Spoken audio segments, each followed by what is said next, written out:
तो आप हनुमान जी से कम थोड़ी है। हमारे पूरे मंगलुरु की धरती का हर वीर पुत्र हनुमान जी की बराबर। तो उठा लो हनुमान जी की गदा, उठा लो भगवान श्री राम का धनुष और उनसे कहो हमारे भारत देश में भोंकने वाले लोगों की कमी नहीं है। भाग्यनगर जिसको आज हैदराबाद कहा जाता है, वहां 2 गीदड़ रहते हैं, सभी जानते हैं ना।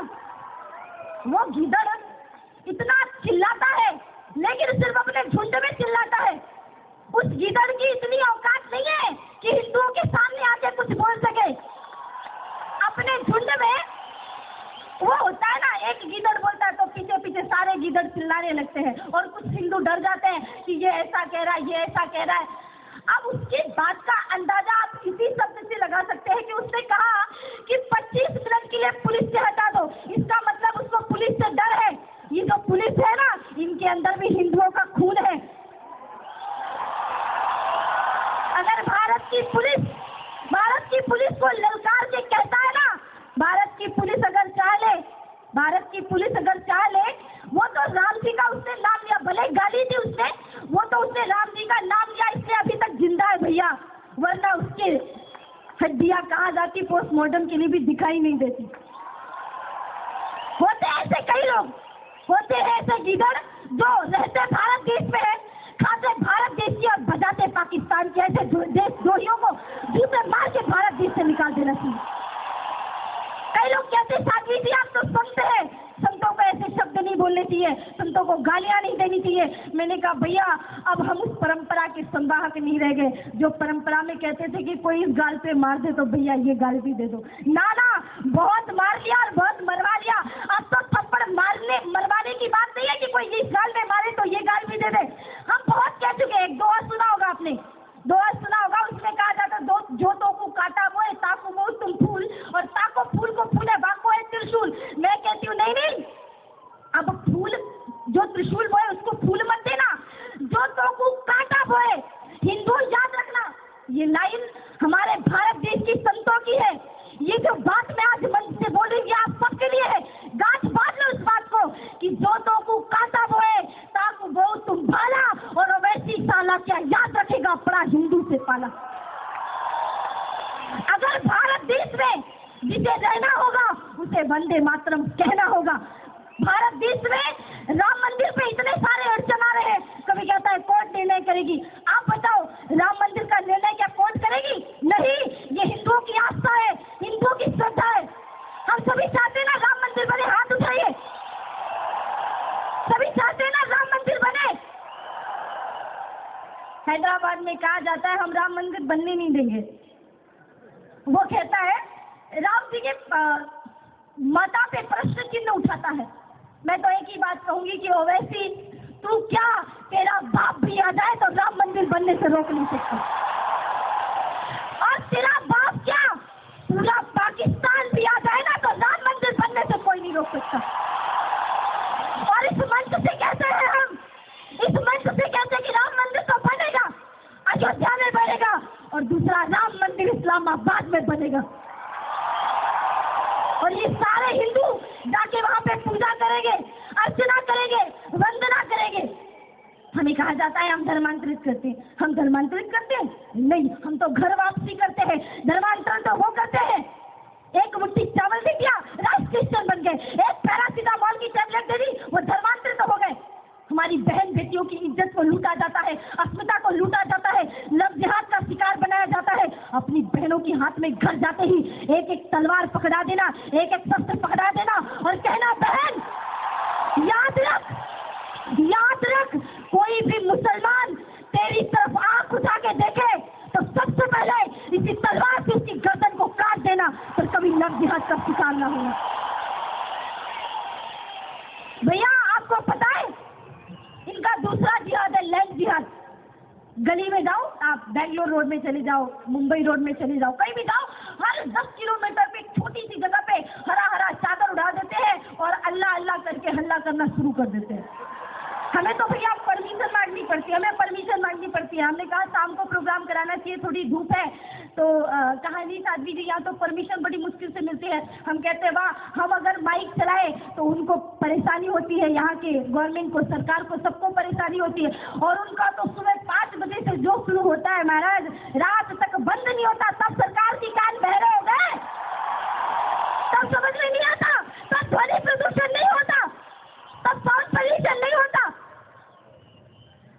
मैं आप सभी से निवेदन करना चाह रही थी कि लैंड जिहाद जिसकी बात मैं कर रही थी, केरला के और असम के ऐसे बहुत सारे शहर हैं जहां वो रोज दिन में 5 बार रोड को ब्लॉक करके नमाज पढ़ते थे। कहा गया कि वहाँ की गवर्नमेंट ने कहा कि ऐसा क्यों करते हो, रोड पे क्यों, मस्जिद पे पढ़ो, तो कहा नहीं हमारे पास ना जगह नहीं है, तो 6-7 मंजिले की मस्जिद बनवाई गई। बाकायदा गवर्नमेंट ने उनको डोनेशन दिया, 6-7 मंजिले की उनकी मस्जिद बनवाई गई और कहा, सुप्रीम कोर्ट ने ऑर्डर दिया कि अब रोड ब्लॉक नहीं की जाएगी, सबको परेशानी होती मस्जिद से नमाज पढ़ो। पर उनकी गुंडागर्दी देखिए, उनकी दादागिरी देखिए कि रोज 5-5 बार में वही रोड पे नमाज पढ़ते हैं, रोड को ब्लॉक करते हैं। क्या सरकार अंधी हो गई है? क्या सुप्रीम कोर्ट को ये दिखाई नहीं देता कि हमारे इस निर्णय को नकार दिया है? और अगर हिंदू एक जरा सी गलती कर दे तो सांप्रदायिक दंगे हिंदू कराते हैं, हिंदू ऐसा करते हैं, हिंदू वैसा करते हैं। अरे ये तो हिंदुस्तान है, कुछ भी करे, ये हमारा घर है, ये हमारी भूमि है। हम चाहे तो किसी को लात मार के अपने घर से बाहर निकाल दे, किसी का घर थोड़ी है, ये तो हमारी भारत भूमि है, ये हमारा देश है। लेकिन सबसे बड़ी बात है कि अपने घर में हम अतिथि की तरह, हम अपने ही घर में बेगानों की तरह रहते हैं, हम अपने ही घर में पराये की तरह रहते हैं। और किसी देश में जाके देखिए, हिंदुओं का कोई मानवाधिकार है? ना उनको वोट बैंक, उनको ना वोट देने का अधिकार है, ना उनको कोई मानवाधिकार वहाँ पे प्राप्त है। भारत देश में देखिए, वोट बैंक की राजनीति के लिए इतने सारे अधिकार इन मुसलमानों को दे के रखा गया है, इतने सारे अधिकार। भारत देश में ही इतना अन्याय हो रहा है हिंदुओं के साथ कि ये अगर हज करने जाए तो इनको सब्सिडी दी जाती है और हिंदुओं को अमरनाथ की यात्रा में उल्टा टैक्स भरना पड़ता है। ये कहाँ का न्याय है? कहाँ का धर्म है बताइए आप? हिंदुओं को गालियां दी जाती है, हिंदुओं को सरेआम बेइज्जत किया जाता है, भारत माता को गाली दी जाती है, जगह जगह ये मस्जिद बना करके बैठे हैं। अगर हम थोड़ी सी जगह पे हनुमान जी का एक छोटा सा मंदिर बना लें तो बड़ी बड़ी आजकल तो ऐसी अभद्र सी फिल्में आ रही है भारत देश में, उन फिल्मों को देखिए, ये सारे पाकिस्तान से डोनेशन आते हैं ऐसी फिल्मों को बनने के लिए, और वो फिल्में चलती है भारत देश में हिंदुओं को नीचा दिखाने के लिए, और हिंदू चुप बैठते हैं। बार बार हमें आह्वान किया जाता है लड़ने के लिए, लेकिन नहीं, अब हम भी शांत रहने वाले नहीं है। हम ईद का जवाब पत्थर से देंगे। अगर हनुमान जी और राम जी कह देते कि भैया शांति से काम होता है, राम जी भी कह देते कि भैया एक काम करो, लड़ाई वड़ाई नहीं करते हैं, एक एक चरखा पकड़ लेते हैं और सूत काटना शुरू कर देते हैं, रावण को बढ़िया सा सूत बना के देते हैं, सीता जी को वापस कर देगा। तो राम जी ने चरखा नहीं पकड़ा था महाराज, राम जी ने धनुष और बाण उठाया था, हनुमान जी महाराज ने अपनी गदा उठाई थी, जब जाके माता सीता वापस आई थी। यहाँ पे लोगों को बड़ा बनाने के लिए कह दिया जाता है, दीदी हमें आजादी बिना खड़ग बिना ढाल, साबरमती के संत तूने कर दिया कमाल। आप किसी छोटे से जो स्कूल में पढ़ता ना, फर्स्ट क्लास से उस 5 साल के बच्चे से पूछ लेना, वो बच्चा भी बता देगा कि बिना लड़े आजादी नहीं मिली है। सुभाष चंद्र बोस, भगत सिंह महाराज, कितने कितने वीरों ने अपने सिर कटाए हैं, तब जाके आजादी मिली है। और हमने कह दिया शांति से आजादी मिल गई, शांति से आजादी नहीं मिलती बंधुओं, हमें शस्त्र उठाना पड़ता है। आज संतों को भी अपने शास्त्र छोड़ के शस्त्र उठाने पड़ेंगे, शांति छोड़ करके क्रांति लानी पड़ेगी, तभी भारत विश्व गुरु के पद में प्रतिष्ठित होगा। हमें कहते हैं कि हम धर्मांतरित करते हैं, जब ये धर्मांतरित होते हैं, हिंदुओं को मुसलमान बनाया जाता है, हिंदुओं को ईसाई बनाया जाता है, तब मीडिया कहाँ चली जाती है? आज तो मीडिया इतना डंका फाड़ फाड़ के कह रही है घर वापसी, जैसे हमने कोई पाप कर दिया हो। अपने घर के लोगों को वापस हम अपने घर में ला रहे हैं, तो क्या हम कोई पाप कर रहे हैं? क्या हम कोई पाप कर रहे हैं बताइए? पाप तो तब होगा जब हमारे घर से कोई हमारी माँ, हमारी बहन, हमारी बेटी, हमारे भाई को हमारे धर्म से वंचित करा करके अपने धर्म में ले जाएगा और हम आके फाड़ फाड़ के देखते रहेंगे। पाप तो तब कहलाएगा। हमारे जहाँ पे धर्मांतरण किया जाता था, बिहार और झारखंड के क्षेत्रों में जब हम जाते थे तो देखते थे कि गांव के गांव धर्मांतरित हो रहे हैं, उनको अनाज चावल दे दे करके धर्मांतरित किया जाता है। जब संत वहाँ पे गए, संतों ने पूछा कि पहले तो सभाएं होती थी तो बहुत हिंदू आते थे, अब कहाँ गए हिंदू? बोले महाराज कोई हिंदू रह ही नहीं गया। कहाँ गए सारे हिंदू? बोले सब धर्मांतरित हो गए, सबने एक एक क्रॉस पहन लिया। बोले ऐसा हुआ कैसे? बोले उनके 20-25 पादरी आए, और कहा देखो भैया जिसके भगवान में ज्यादा शक्ति होगी उसी का धर्म स्वीकार कर लेना। कहा ठीक है। तो एक टब, बड़ा सा टब लाए और उसमें पानी भरा और पानी भर के हनुमान जी की मूर्ति को लाए और मूर्ति को डाला। मूर्ति डूब गई पानी में। तो कहा देखो इनके भगवान तो खुद डूब गए, हमको क्या खाक बचाएंगे, क्या खाक उबारेंगे? अच्छा रुको रुको, अभी हम अपने भगवान को डालते। तो उन्होंने एक लकड़ी के क्रॉस को डाला, तो लकड़ी का क्रॉस था तो वो तैरता रहा। जब क्रॉस तैरता रहा तो कहा कि अब आप धर्मांतरित हो जाओ, ये क्रॉस है और ये हमारे जीसस है। ये सबने गले में एक एक क्रॉस पहन लिया। हमने कहा नहीं भैया ये सब ऐसा तो नहीं चलता, एक काम करो फिर से गांव वालों को बुलाओ। शाम को पूरे गांव वालों को बुलाया, उन पादरियों को भी बुलाया और संतों ने कहा सुनो भैया, हमारे यहाँ जल को माँ कहा जाता है, गंगा मैया, यमुना मैया, और माँ की कभी परीक्षा नहीं ली जाती। हमारे यहाँ जल की परीक्षा नहीं होती, हमारे यहाँ तो अग्नि परीक्षा होती है, अग्नि परीक्षा। बड़ी सी विशाल अग्नि लगाई गई, बहुत बड़ा अग्नि का झुंड लगाया गया और हनुमान जी महाराज की मूर्ति को रखा गया।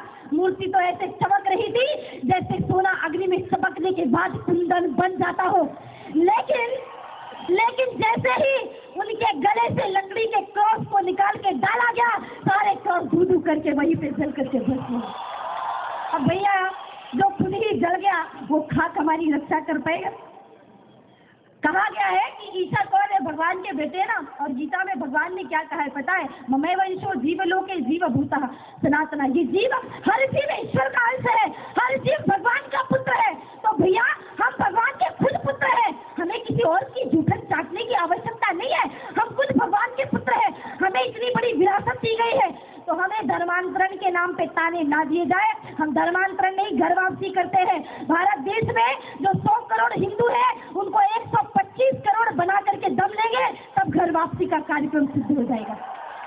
और अगर ऐसे ही ताने मारते हैं कि हम धर्मांतरण करते हैं ना, तो अभी तो हम धर्मांतरण कर नहीं रहे, और अगर धर्मांतरण करने पे आ गए ना तो पाकिस्तान, अफगानिस्तान, अरब देश, जहाँ भी नजर जाएगी हिंदुओं के सिवा और कोई दिखाई देने वाला नहीं है। अगर हम धर्मांतरित करने पे आ गए तो हमें बार बार कहा जाता है कि युद्ध करो, तो कब तक शांति चलेगी?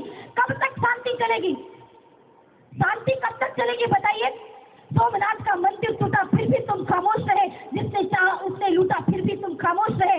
सदियों का इतिहास हमारा कायरता की गाथा है। इस आर्य संस्कृति का देखो कितना कलुषित माथा है। सहते सहते जुल्म हम इस कगार तक आ पहुंचे कि महाकाल प्रलयंकर का त्रिशूल उठा के हाथों में, एक बात तो कहो हिंदू, हिंदुस्तान हमारा है। एक बात तो कहो हिंदू, हिंदुस्तान हमारा है। ये भारत भूमि हमारी माँ है। हमें बार बार लड़ाई के लिए प्रोत्साहित किया जाता है। भारत के संताते कहते हैं लड़ो, और नेता कहते हैं लड़ो मत। पाकिस्तान से हाथ जोड़ते कहते हैं मैं पाकिस्तान से निवेदन करता हूं कि शांति बनाए रखे। अब शांति से कुछ होने वाला नहीं है, शांति से अब कुछ भी होने वाला नहीं है। बहुत हो गई शांति।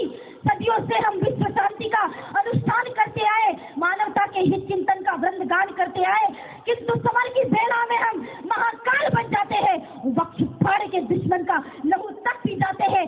17 बार क्षमा करने की परंपरा हम छोड़ चुके, और अबला रहम की आस लगाना शब्द वैदिक चौहान पे, क्योंकि ये जो भगवे दिख रहे हैं ना, अबला रहम की आस लगाना शब्द वैदिक चौहान पे, क्योंकि अब की भगवान लहरा देंगे पूरे पाकिस्तान पे।